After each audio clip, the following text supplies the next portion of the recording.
Dalam sepak bola, kemampuan untuk mengantisipasi dan membaca situasi permainan adalah kunci utama.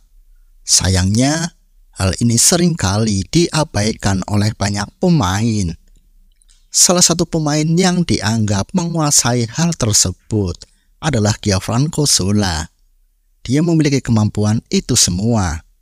Namun di tim nasional Italia, dia kerap terabaikan karena bakat dan kemampuannya selalu dianggap berada di depan zamannya. Zola adalah seorang gelandang luar biasa dengan keterampilan gerakan kaki yang sangat baik dan visi permainan yang jarang dimiliki oleh pemain lain. Sebagai pesepak bola, dia tidak kalah hebat dari legenda sepak bola Argentina, Diego Armando Maradona. Zola mampu menunjukkannya dengan melakukan dribble yang cemerlang. Meski kurang mendapat pengakuan di negaranya, diakui atau tidak, Zola merupakan salah satu pemain paling berbakat dalam sejarah Italia. Karena hal itu, kami merasa berkewajiban untuk mengulas pemain yang satu ini. Mari simak kisahnya. Gianfranco Zola got in mind here. Oh, that's what he's got in mind.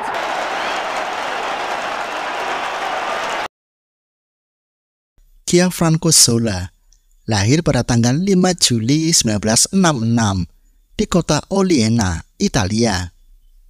Ayahnya merupakan penggemar sepak bola. Oleh sebab itu, sejak usia dini, Gianfranco selalu mengunjungi stadion untuk menonton pertandingan. Zola memulai karir di usia 17 tahun dengan memperkuat Nuorse Calcio. Namun 2 tahun kemudian, dia memutuskan untuk berhenti bermain sepak bola untuk bekerja sebagai pekerja lepas.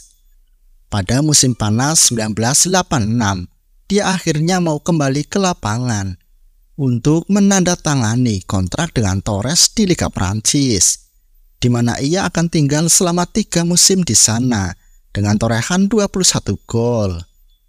Gianfranco melakukan lompatan ke sepak bola profesional pada musim 1989 ketika dia bergabung bersama Napoli.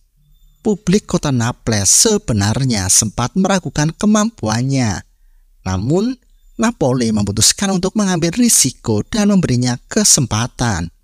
Bersama dengan Diego Armando Maradona, mereka berhasil menciptakan sejarah baru bagi Napoli dengan bisa memenangkan Scudetto di musim pertamanya. Bakat ajaib Gianfranco membuatnya dicintai di kota Naples. Dia menjadi pemain yang ahli dalam menggiring bola dan mengoper kemanapun yang dia mau. Itu membuatnya menjadi sosok yang sangat berharga bagi timnya. Maradona yang menyadari potensinya mulai mengajarkan segala hal tentang sepak bola kepadanya. Dalam beberapa kesempatan, Maradona bahkan sering berkelakar bahwa Zola merupakan murid terbaiknya. Namun, di musim kedua mereka bersama, Maradona justru mulai gagal dalam beberapa pertandingan dan tidak lagi bisa mencetak gol. Zola yang mulai mengambil kendali tim juga gagal membawa Napoli bersaing di Serie A. Mereka hanya bisa berada di peringkat ke-8. Meskipun Zola bisa mencetak 6 gol, namun itu bukanlah hasil yang diinginkannya. Dia mulai merasa frustasi berada di kota Naples, dan yang terburuk terjadi pada musim 1992 ketika timnya jatuh ke posisi ke-11 dalam tabel klasemen Serie A. Setelah kepergian Maradona, klub seakan kehilangan arah. Zola yang saat itu masih sangat muda, tidak mampu memikul beban untuk menggantikannya. Oleh karena itu, pada musim panas 1993, dia memutuskan untuk pergi dari Napoli guna bergabung dengan AC Parma. Di musim pertamanya, Zola langsung menggebrak dengan skill dan olah bolanya yang menawan. Dia berhasil memenuhi ekspektasi dari para fan dan menjadi pemain kunci di timnya. Kombinasinya dengan pemain lain sangat luar biasa, Meski dia bukan pencetak gol utama, timnya mampu mendulang banyak kemenangan.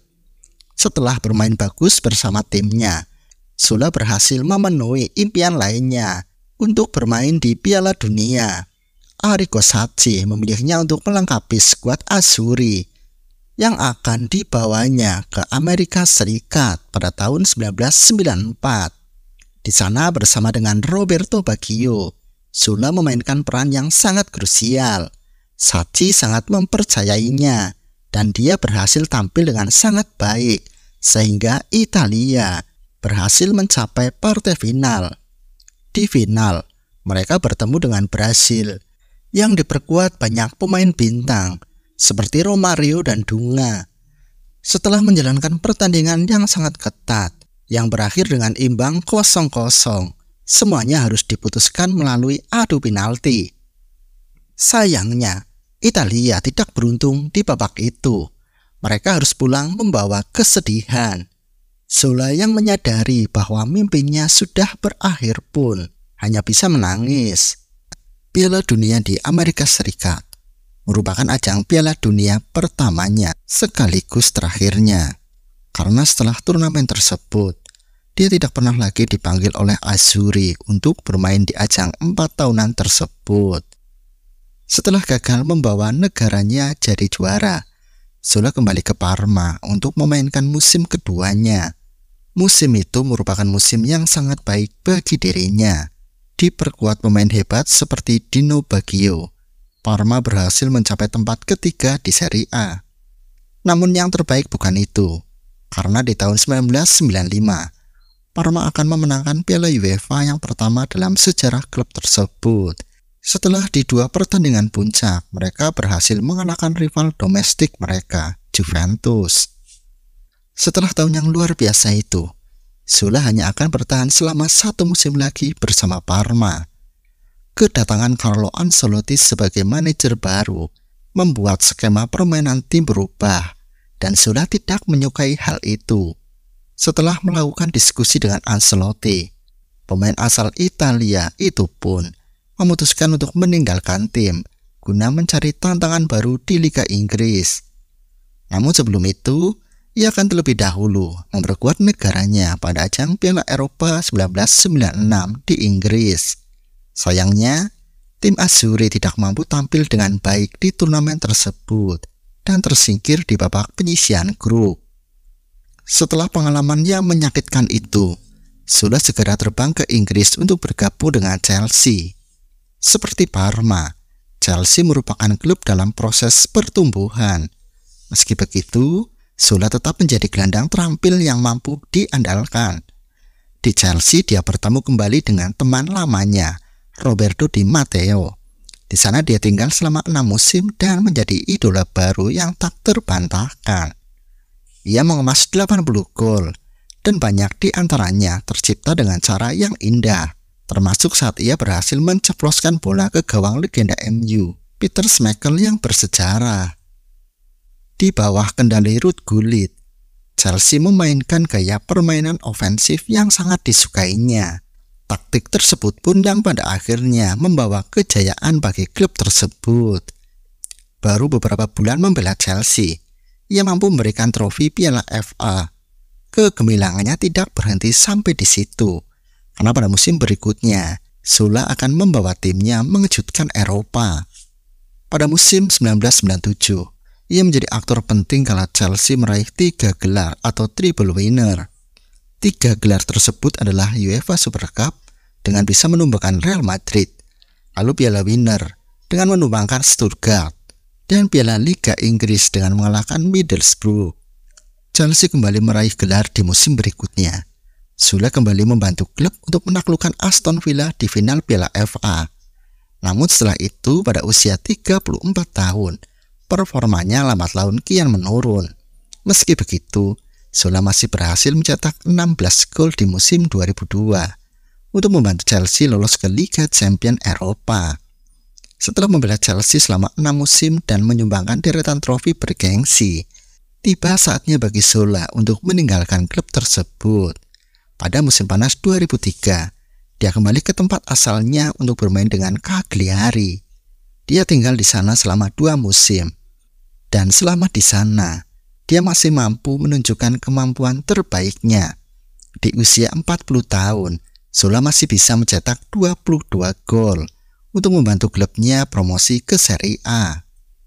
Namun Zola melihat dirinya sudah tidak mampu lagi bermain di level tertinggi sepak bola.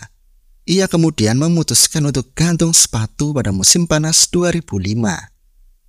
Itulah kisah Gianfranco Zola, pemain yang berhasil membawa kejayaan era baru bagi Chelsea.